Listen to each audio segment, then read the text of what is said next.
we are. I'm Tom Osman, and this is Whatever Comes Next, the podcast where I explore the world of underground and independent music making. And on today's episode, I am talking with Jason Roberts of Breaths, or should I say, Jason Roberts, who is Breaths, because this is a solo project. And the latest album of Breaths, which is out today, is Violescent, although really this was originally intended to be a band that Jason was fronting called Violescent, but it later became another Breaths album, the solo project that he started around about 5 years ago and has been extremely prolific with. And the album, as I say, is out today. You can get it on cassette from Fiadh Productions, and Jason has as well, in fact, made a vinyl version that you can also buy directly from, I guess, as I'm recording this intro, it's actually Thursday, but I believe it will be on the Breaths Bandcamp. But anyway, hopefully there will be a link in the description for that. And to describe the music of Breaths, well, the way that Jason describes it is it's heavy music. And if you think that that's unhelpful, I don't think he's being intentionally obscure. It's just that this is not music that's very easy to categorize. So one relevant thing perhaps to mention is that Jason's a huge Deftones fan. So there's a kind of ethereal alternative rock metal aspect to this music, but there are kind of post-rock metal elements. There's a bit of a new metal element in there as well. But rather than unnecessarily pigeonholing this project, I will just leave it up to Jason. If you're watching this on YouTube and you're curious to know why I was wrapped up with a scarf in previous episodes because I had the shingles, now I don't. I wouldn't recommend having shingles. It was not my favorite. And as well, if you're watching and you're thinking that's a beautiful t-shirt, yes, this is my inspirational message for Christmas. And shout out to William Bennett and Cut Hands, Susan Lawley, and Whitehouse. I think I'm going to manifest this now. For 2026, I want to interview William Bennett. So, William Bennett, if you're watching this, I'd love to do an interview with you. You can follow Breaths at breaths_band on Instagram. You can follow me on Instagram and elsewhere as Tom Osmond Sounds. You can go to my website, tomosmondsounds.com, for my music. You can go to patreon.com/whatever comes next for some extended interviews. And I always feel like there's something I'm forgetting, and I probably am. But yeah, I'm going to play the opening track from Violescent at the end of this interview. I'm going to play a little clip in just a moment. But beyond that, all that is left to be said is Jason Roberts, otherwise known as Breaths. Take it away.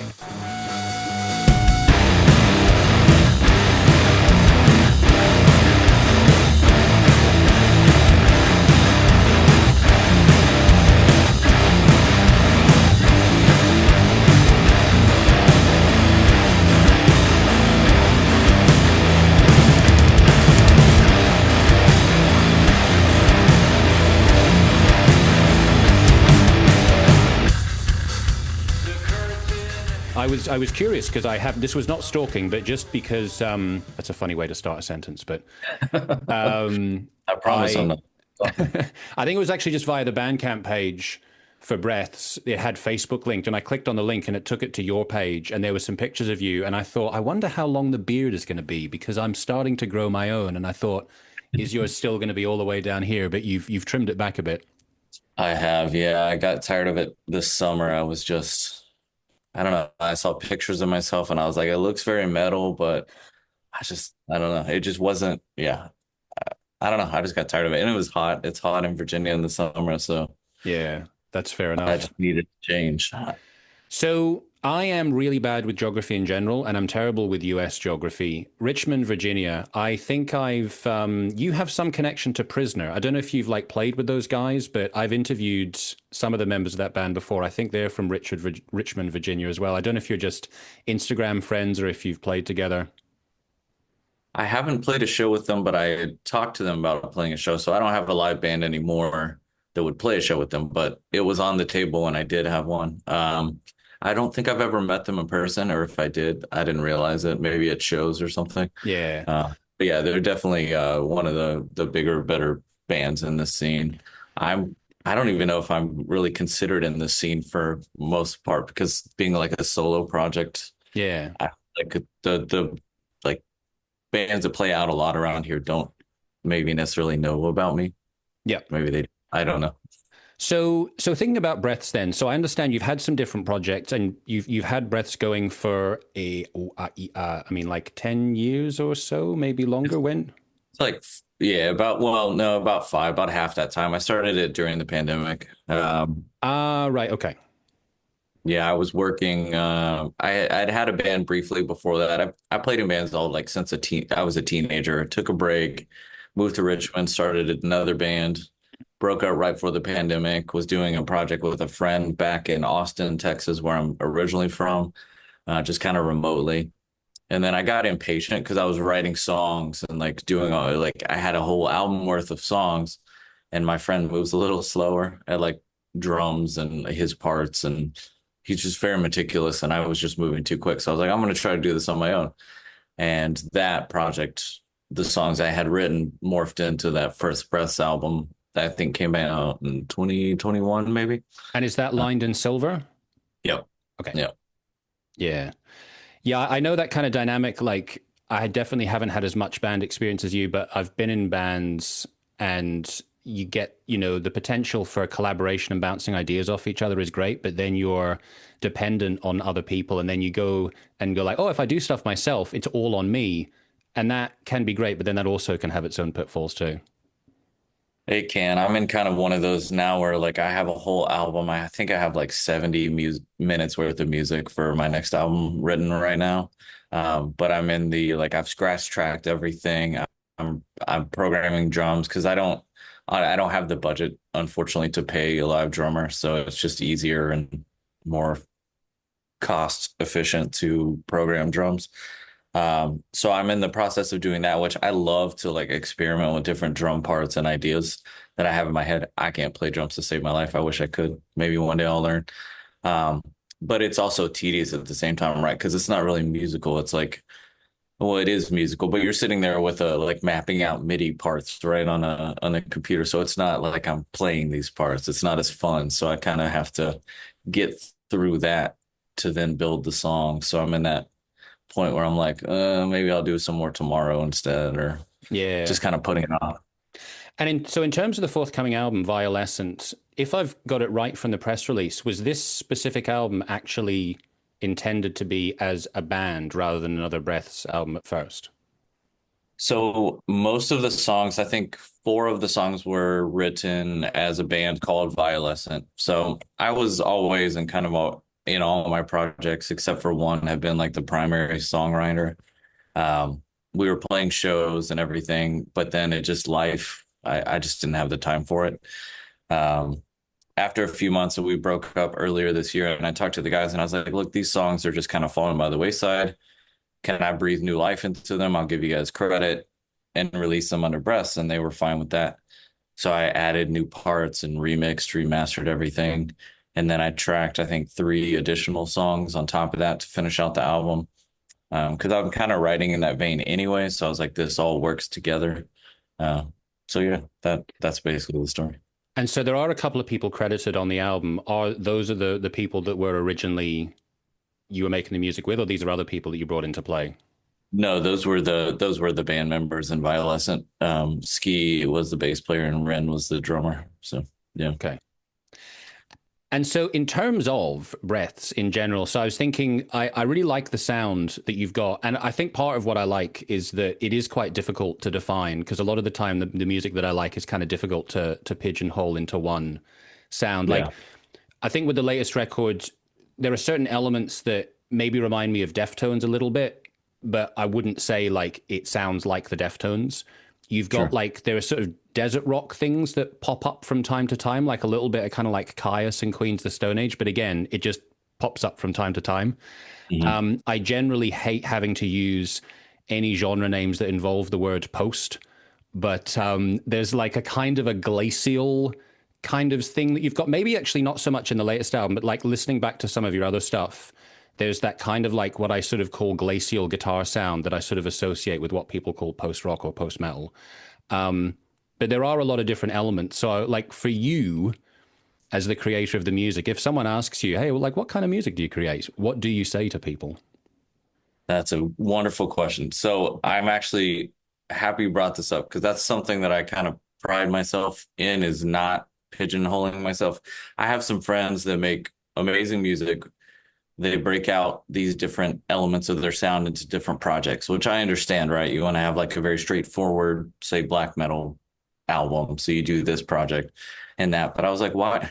That just got too much for me to manage. I was like, why don't I just throw all these ideas into a pot, see what works? Like I might be in the mood for, like you said, a desert rock riff or a Deftones riff. I can't escape Deftones. They've been probably my favorite band since I was like 13. So that's a long time ago for, I won't date myself, but it's been quite a while. So I think the post element, I love post rock. My wife and I's first date was a Caspian show.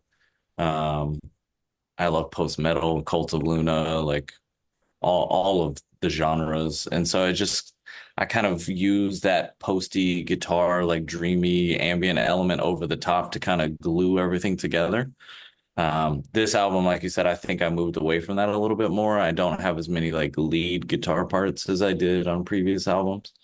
Um, yeah, it's just it gets confusing, and I think when I tell people, I just say I play heavy music. Yeah, yeah. I mean, Sure. sometimes that can be enough. But even with saying you play heavy music, like you've got was it Isolera, this more sort of ambient. I mean, that's not really exactly heavy, more sort of soundscapes, and that still goes under the Breaths name. Yeah, yeah. I don't ever really mention the Isolator stuff because that was more of a fun, like unless you really want to dive deep into my catalog, that's more of like I was just really into ambient stuff, especially during I think like 2022. I just was listening to ambient music constantly. And I was like, I want to create something like this. So I did, and then put it out under breaths. And I basically just came to the realization that everything I do is breaths. Like breaths isn't a sound, it's me. So whatever mood I'm in at the time, that's just like I have 2 albums ago, I put out a shoegaze album. It has no screaming on it at all. It's not metal in any way, really. It's just like a heavy, like hum type shoegaze album. Yeah. Still on the press, but people are like, "Is this your new sound?" I was like, "I don't know. Ask me next year when I'm in a different mood. I don't know if it's my new sound." Now, And from it worked. from a creative point of view, I think that's great. I guess if we're looking at it from a sort of marketing business point of view, that's probably not great. So, like I'm sort of thinking, I mean, I guess maybe because you're not touring and you're not playing shows, it's not quite the same. But there's a band that I interviewed a while back now called Grave Huffer. I don't know if you've ever heard Grave Huffer before. I haven't, but now I will check it out. They've got quite an interesting blend. There's like kind of crust and death metal and hardcore and just a lot of different heavy sounds blended together. Yeah. No post, I would say, but they have a lot of different sounds. And one of the things I was interested to talk with them about was how much of a problem that is for them. The fact that they're doing this stuff that's really creative and kind of without boundaries. But like if they want to go and play shows, they were saying that a lot of the time bookers, and if it's like like a day festival or something, they go like, we want like X type of band or Y type of band, and if they don't fit into that, then it's like they kind of don't get their space. So I don't know for you in terms of the parameters of like how you're trying to get your music out there, is that sort of an inhibiting factor for you, the fact that you don't really have these boundaries, or is that not really a concern? So when I first started, I really marketed, or to the best of my ability, marketed like Lined in Silver, for example. And I kind of continued on for the first few albums. I kind of understood that going into it, but it really kind of solidified once I got responses and like reviews and stuff. Not that any were necessarily negative, just again, hard to pigeonhole. So I think I got a little jaded on just PR and press in general. And so I just kind of was like, I'm just going to write music and put it out. And I might send out some emails. And then my friend in Wounds of Recollection submitted my stuff over to Fiadh, and I really liked what they were doing, and she was interested. So I think it's kind of renewing that promotion aspect that I kind of lost for a minute because my album I put out earlier this year, I didn't promote it at all. I dropped it. I just sent out a few emails and called it a day. But I mean, I have a day job. I have a career. I'm literally taking the podcast in between meetings of my job, which I know is not an uncommon story, but music for me is completely a passion project now. Whereas in my teens and 20s, it was like, I want to tour, I want to make it in music. I don't have those same aspirations. As a matter of fact, quite the opposite. I think just playing in a live band again, the short time that I did in Violescent, just reminded me how like tedious it is to haul my gear everywhere and do it. And I was like, oh, how did I do this for a decade plus in my teens and 20s? So it's the freedom that I enjoy. So I'll take the price of being a bigger name, being more, well known, to just being able to do whatever I want. And in terms then of like what you've streamlined down to in terms of your involvement with music in between the day job, what would you say at this point you get out of making music, and what is it that you particularly want to sort of like put into music? Feel that I do it, as cliche as it might sound, I do it because I can't not do it. It's like I just hear these songs inside and I sit down and I riff on guitar, and it's just that's what I do for fun. That's My wife and kids are asleep. I come down to my studio basement workspace and I just plug in the guitar and I write music.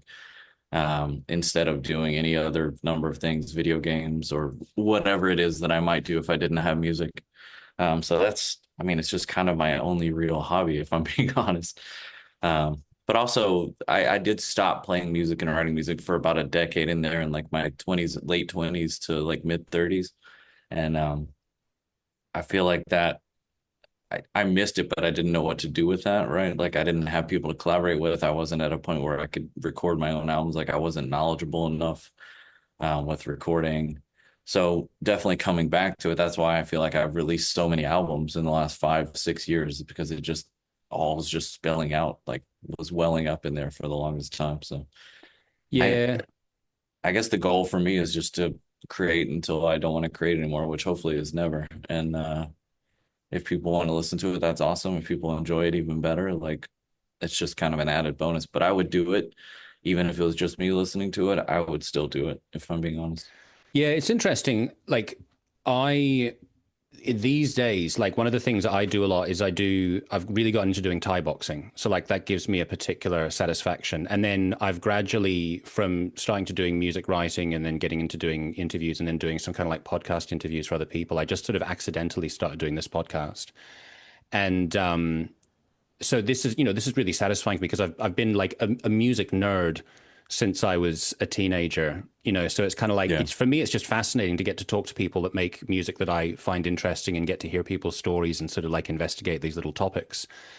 But what I realized was, as satisfying as these things are, they give me great satisfaction, and then I also have a kind of a day job too. I actually also really need to create for myself. I've got to do something, whether it's writing or some kind of music. There has to be a creative thing, because if I don't do that, as satisfying as all this other stuff is, like that, I don't quite get that same kind of catharsis and satisfaction of personal, creation and expression. Yeah. No, I get it. Um I've never personally done like any type of interviewing, like I've never hosted the interview. Obviously, I've been on this side of it, but review writing, the most writing I do is like, poetry, song lyrics, that kind of stuff. Um, but I think if I was again exclusively doing that, like you're talking about, it wouldn't be even the writing, like poetry for me wouldn't be the same type. Like I've actually I need to find a new inspiration for lyrics personally. I've been thinking about, like, I have this album full of music, but I feel like I've run out of stuff to say. So it's going to be a process over the next year for me, is trying to find that new inspiration for lyrics, because I hate forcing anything, like, and I have no timetable of, oh, you have this album, you have to release it by like, there's nothing. And honestly, if I had a couple of years between albums, it wouldn't be such a bad thing at this point, because I've released at least an album or two a year for the last 5 years. So Yeah. And I wanted to ask you about lyrics because, like, sort of looking through album titles and looking through track titles on the forthcoming album, there's some sort of, I don't want to say ambiguous, but they're not necessarily so obvious in terms of what the songs are about. There's kind of like, I get maybe a bit of an existential vibe. You've written about, there've been references to death and to life before. So, what have been sort of the themes that you found yourself going into? I'm actually pulling up all the lyrics. I get confused myself. So for Violescent in particular, so that band I kind of originally wanted to separate it from Breaths when it wasn't part of Breaths. So I started referencing a lot of like using a lot of darker poetry. I would find like classic poems. Um, like one, for example, I pretty much used a lot of poetry on most of the album. Like Nothing But Death by Pablo Neruda, I used for Inside the Bones. I used a few of his poems. And I would just kind of change them around to fit the narrative or to fit like the verse or the chorus, whatever it might be. But I just liked the dark imagery of like life and death that it brought. It wasn't a particular theme that I was going for, just kind of a general feeling. So, and that this album kind of varies from song to song. Like Earth Moves, originally, that album was kind of me thinking about. I had had this idea of my next album called the is going to be called The Depths, and I had originally thought about just like the ocean and thinking about like the story of Moby Dick and just being trapped in the belly of a whale, and it was like just kind of that mastodon, like their whole album theme of it. And I was like, what would my take on that be? And then it kind of transformed into this like being trapped into somewhere that you don't want to be, but finding a way to make the best of it sort of mentality. The Mirror, that started as a poem as well, but just kind of ended up being like trying to think where my head was at. You're making me do a lot of thinking that I wasn't prepared to do. I'm just I think that's kind of modern day, like United States politics. I tend to be very frustrated with that a lot. I'm not I can't uh, possibly imagine why. right. Yeah, it's a shit show. So being the very like left-leaning person that I am, obviously not a great time to be in America. I mean, in my opinion, it's not a great time for anyone to be in this country except for, the people that were hiding in the shadows and all of a sudden now appear and they're like, hey, it's cool to be racist and to be a bigot and all of these things. Anyway, so the Mirror was sort of my like anti-dictator, like Charlie Chaplin's speech and like was it called The Great Dictator, I believe, his very famous speech. It's kind of my take on that feeling, like how general vibe, how I was feeling. So I took a poem again, kind of transformed it into my own thoughts and feeling. I've been writing a lot about that particular subject on various albums for a while. I had a whole nother project called Roseneath that's more like 90s alternative that I did in collaboration with a friend. And the album's called Nowhere Safe, and it's very like anxiety driven. Like my kids are in public schools, very fear of like, mass shootings and things happening in the United States, and just saying like no matter where you're even at home, like there's nowhere to feel safe here. And I've gone on a bit of a rant, but No, no, it's all interesting. Like, I'm also curious to know because this is a consideration for me. When I make music myself, I really find it difficult to marry music and lyrics together. Like, I'll do writing myself, do various different kind of writing practices. Sometimes I'll write something, and go, oh, this is cool, and I think, right, if I wanted to turn this into a song, it can be very difficult for me to match that to music. And then if I create music and it's sort of formed, I quite often find it difficult to put lyrics on top of it. I kind of find that I sort of have to sort of do both simultaneously. Like I'll sort of get a bit of a lyrical idea and I'll have some music that comes around it and I'll manage to sort of like wrap them around each other together. So I don't know if you sort of observe in yourself a particular way that you go about putting words and music together. think I do all three of those methods. I will definitely have some that form simultaneously. That's a little more rare for me. It's also rare to have the lyrics first, except for when I seek out, say, poetry that I want to use a reference, which has only been a handful of songs in my catalog, maybe I think five or six.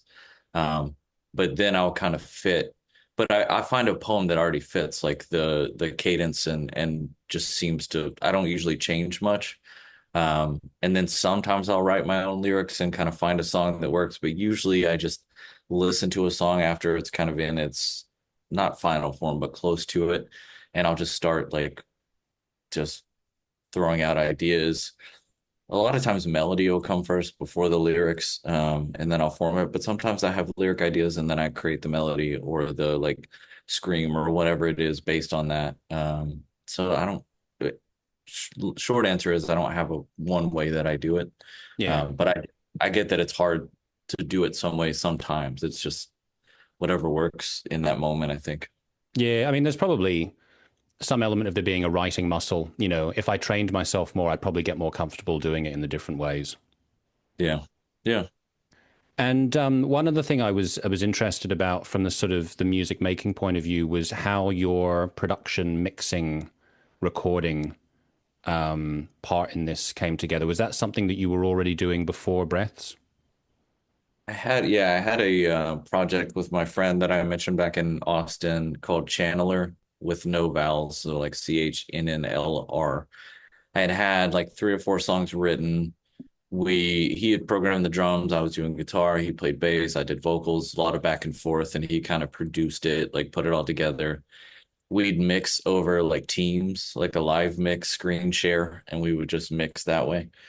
So I learned a lot about like drum programming and just mixing and stuff that I hadn't necessarily dove into before.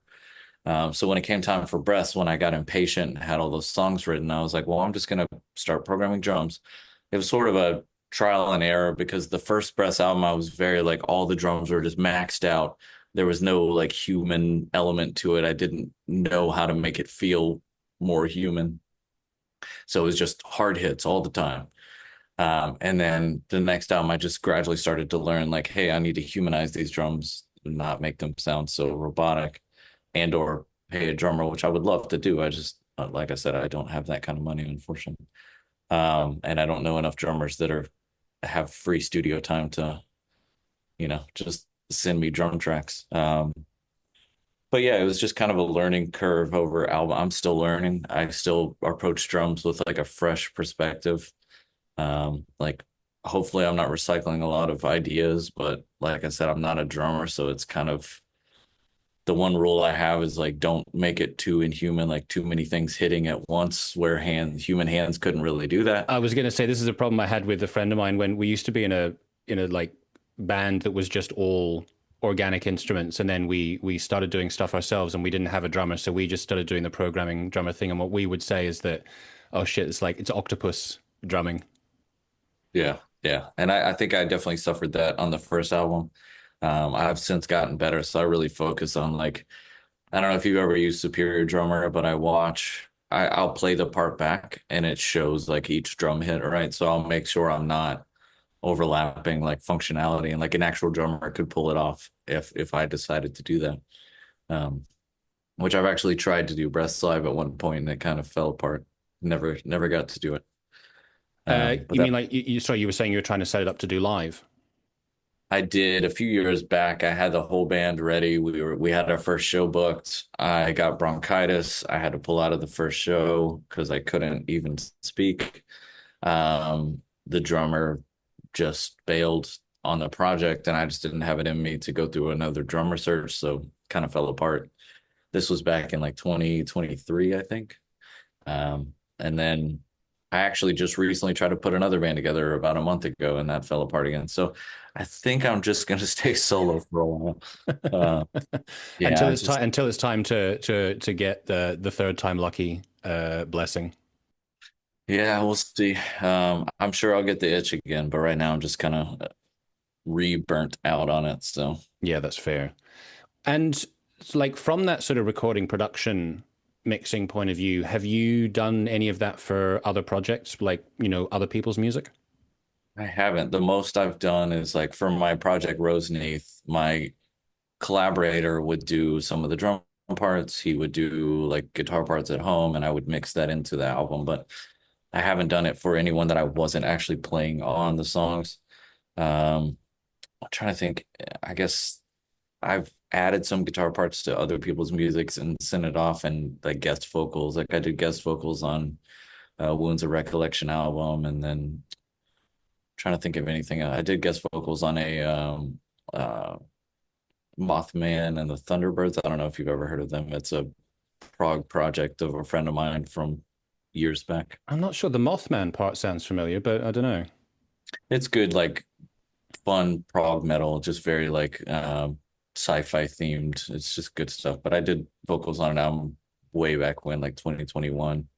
And then I've had some guests vocalists on my album, like Matt from Cryptopsy did a song on my couple albums ago. Oh, He cool. guested.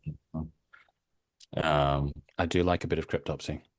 yeah, he's a super nice guy. I did the Vox and Hops podcast a few years back, and on that he offered to do guest vocals, and I was like, well, I'm gonna take you up on that here, and here's the song. So it was awesome. He blew me away. He does a lot of clean singing on the song that I gave him, which I had heard him do clean singing in Cryptopsy, but not I wasn't expecting it, and it really surprised me. And I was like, well, uh, I felt bad even having vocals on the song at that point because I was like, I'm not nearly as good like as Matt's vocals here, but it turned out really well, I think. Oh, that's really cool.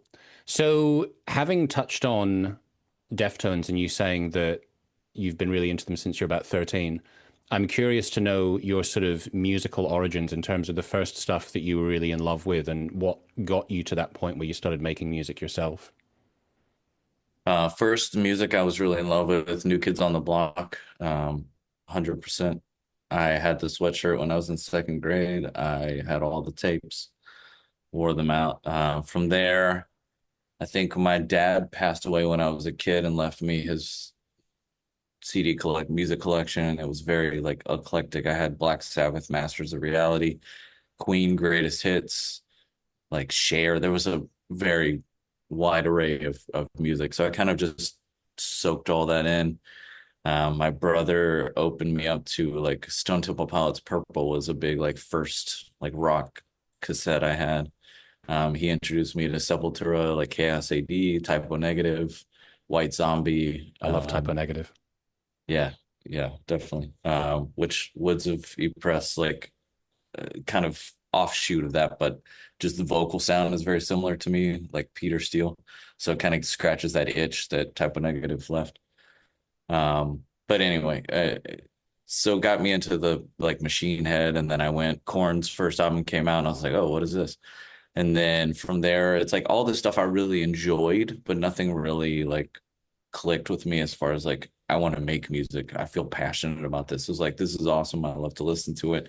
But then Deftones Adrenaline came out, and I was like, oh, what is this pretty like effeminate type, like ambient, airy vocal with this just like brutal, like gut-wrenching scream and heavy guitars, so raw.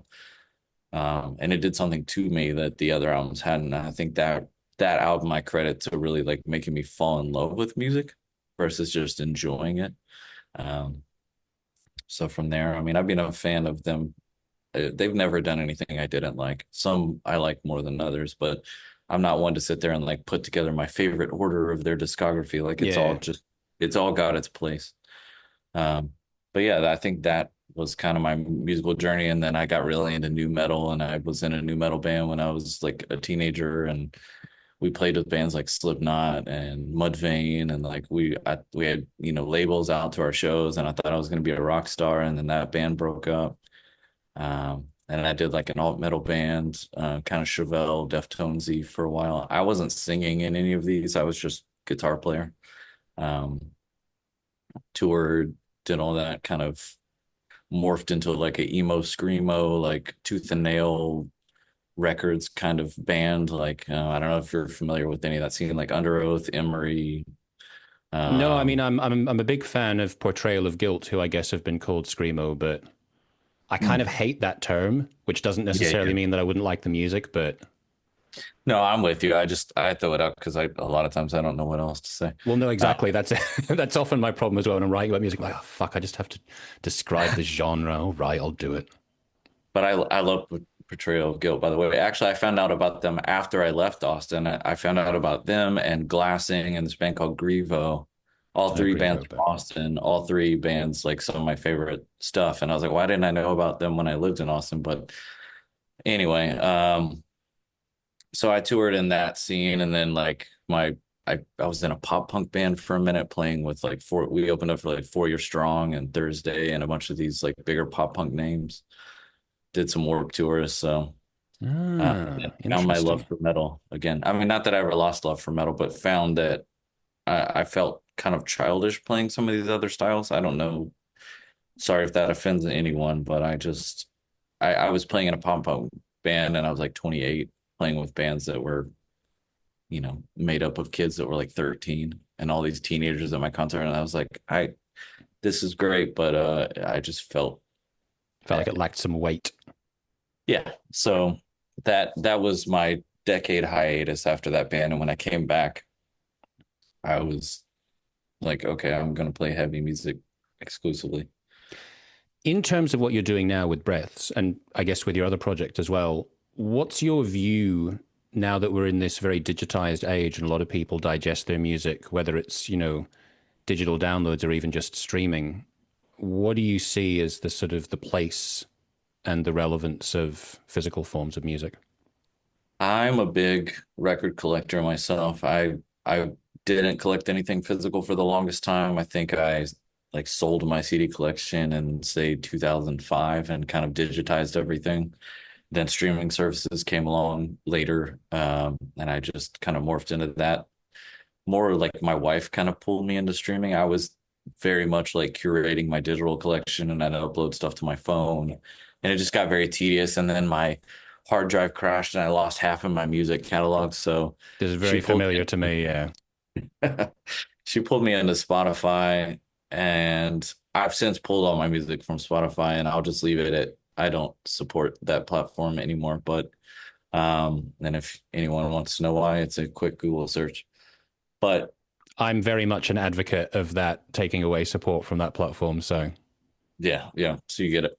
But I do subscribe to Apple Music. I use it frequently. I also buy records. So I enjoy that you can hear and preview and just listen to whatever. Like I can read an article, it'll reference a band. I go immediately listen to that band versus, paying $10 for a CD. Not that I don't think it's worth it, but you have the frustration where you buy a CD on a recommendation or a record or whatever, and then it doesn't click with you. You don't like it. You have to sell it. So it's more of like I preview it. I like it. If I really like it, I buy the album, and that's just kind of my world.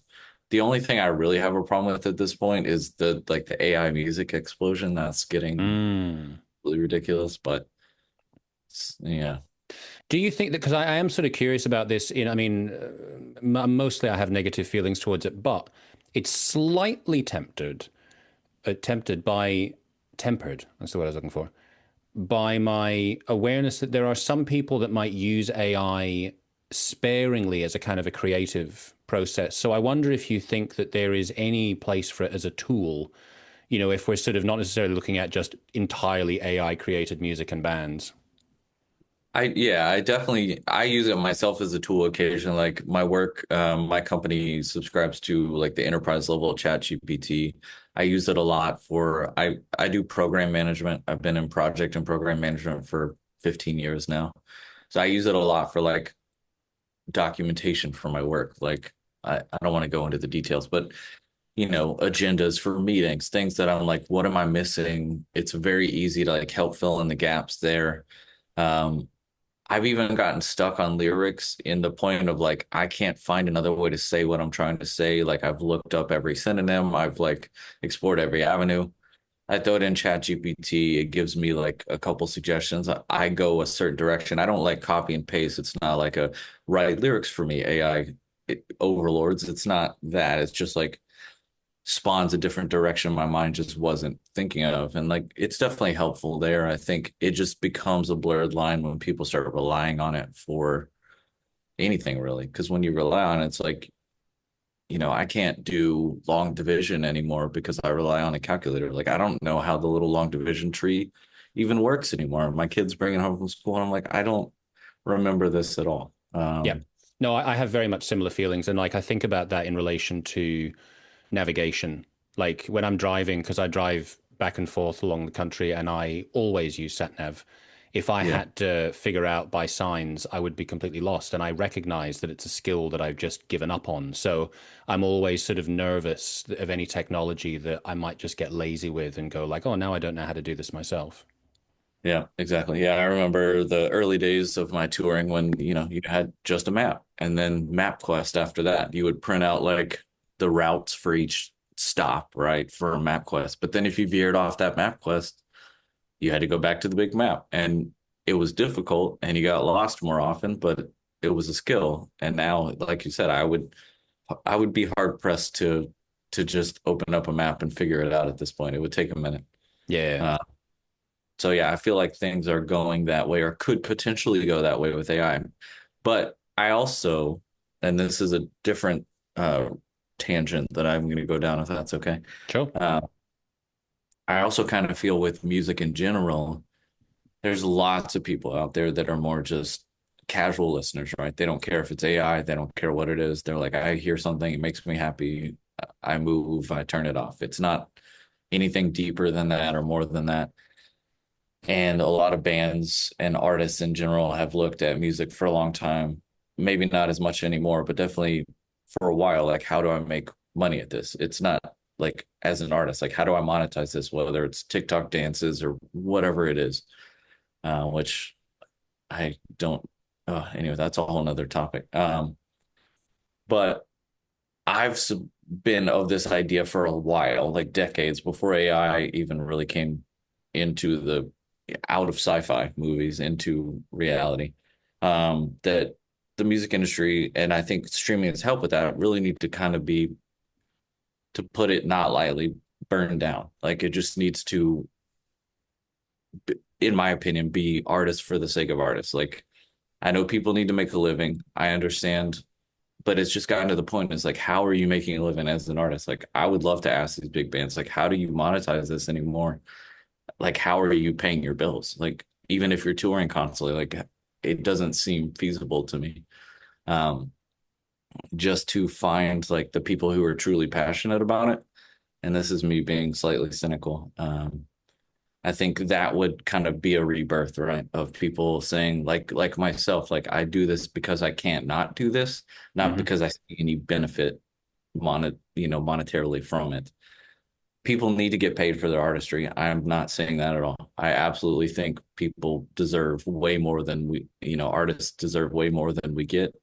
Um, I'm fortunate enough to not have to rely on that Mm. for my income. But there's plenty of people that are. I think if we want to get back to a point where it's valued again, we have to sort of, maybe AI music might have to take over. So I don't know. I haven't really thought this out completely, but it might have to get to a point where it's so oversaturated, people are just like, I don't want it anymore. None of this. And then it gets back to sort of okay, I can appreciate an album format. I can appreciate actual humans creating this. They'll see the difference. They'll hear the difference. They'll feel the difference. Maybe I'm just hopeful. I don't know. I don't know. No, I mean, that definitely sounds possible. I mean, I tend to like to believe that things are cyclical in Yeah. one way or another, that things sort of get too far to one extreme and then there's a sort of a breaking point. So I could imagine that. And yeah, why not be hopeful? I would rather be hopeful than nihilistic. Yeah, for sure. So think about the release of the album then. Is it, are there going to be physical formats? I'm guessing that there might be a cassette coming out because of the label. Yep. So I definitely a cassette, and I've been using a company called Elastic Stage over there in the UK or in the UK for vinyl and CD. So basically, it's a print as you go format. I don't have to pay any upfront, thousands of dollars for pressing a record.